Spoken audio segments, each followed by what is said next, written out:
Yo, what's up everybody? I'm Akeem Lawanson, and in today's Fix of Entertainment news, there's apparently multiple versions of Across the Spider-Verse in theaters right now, but what does it mean to the overall Spider-Verse story?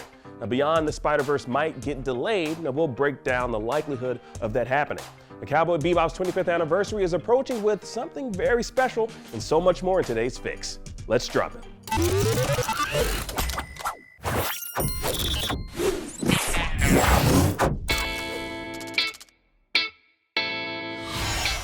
Now, believe it or not, true believers, there's apparently two versions of the Spider-Man Across the Spider-Verse movie being shown in theaters right now. There was a side-by-side scene done by Twitter user Bally Songs. Yeah, I think that's Bally Songs, yeah.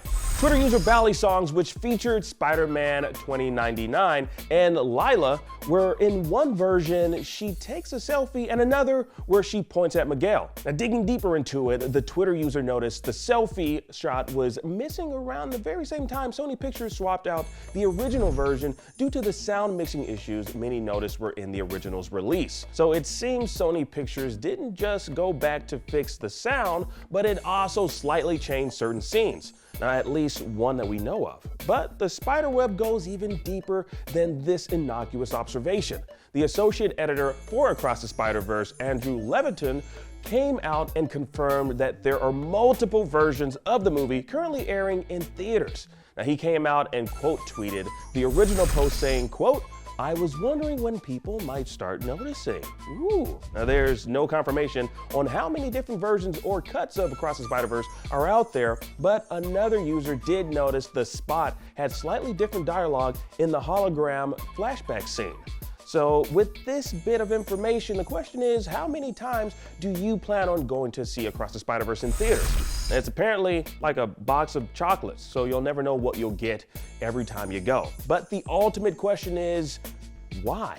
Why do we think those in charge decided to release different versions of the movie? Like, was it to play up the whole multiverse aspect? Multiple versions of the movie speaks to the variety of webheads showcased in the film. But honestly, I just don't know how many times I'll see it myself. I don't know if I'm gonna pay to see it again and again, just to see if I can notice subtle differences across the multiple versions out there in theaters. Now, this could just be Sony's way of trying to get us to throw more money at the movie. It's already made tons of dollars already. And now there's rumors we might not even see the sequel Beyond the Spider-Verse next year. In an interview conducted by Vulture, an experienced artist who has apparently worked on big budget animations for various studios claims there's no way Sony Pictures will hit its March 2024 release date. Quote, "They've announced that Beyond the Spider-Verse will be released in March of next year. I've seen people say, oh, they probably worked on it at the same time. There's no way that movie's coming out then." There's been progress on the pre-production side of things, but as far as the production side goes, the only progress that's been made on the third one is any exploration or tests that were done before the movie was split into two parts. Everyone's been fully focused on Across the Spider-Verse and barely crossing the finish line. And now it's like, oh yeah, now we have to do the other one. Ooh, balls. Now, that interview was apparently conducted in May, a month before the release of Across the Spider-Verse. Now, the artist who spoke with Vulture remained anonymous for obvious reasons, so we'll have to take that with a grain of salt. But given the nature of the film industry, films constantly being delayed for a plethora of reasons, there could be some truth to it. But what do you think about this potential delay for Beyond the Spider-Verse? Like, the cliffhanger ending of Across the Spider-Verse didn't sit well with a lot of fans, and some folks even forgot that this was initially billed as a two-part movie. But let us know your thoughts down below. Now, moving on to DC news, the Flash movie apparently ripped audio from YouTube for one of its cameos. Now, while speaking with Screen Rant, the film's supervising sound editor dropped this bombshell as to where they lifted some of the audio. Quote, "I'll tell you the truth, a lot of them were pulled from YouTube. We were finding those old clips, and then it was a matter of removing music if there was music tied to it, or just cleaning it up."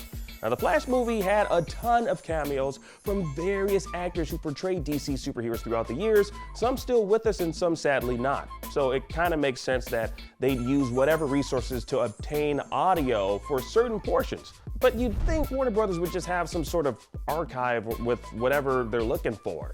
somewhere lying about. I don't know.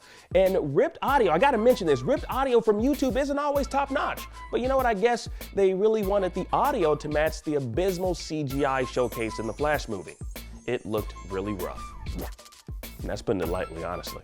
And finally, it's time to jam and celebrate Cowboy Bebop's 25th anniversary.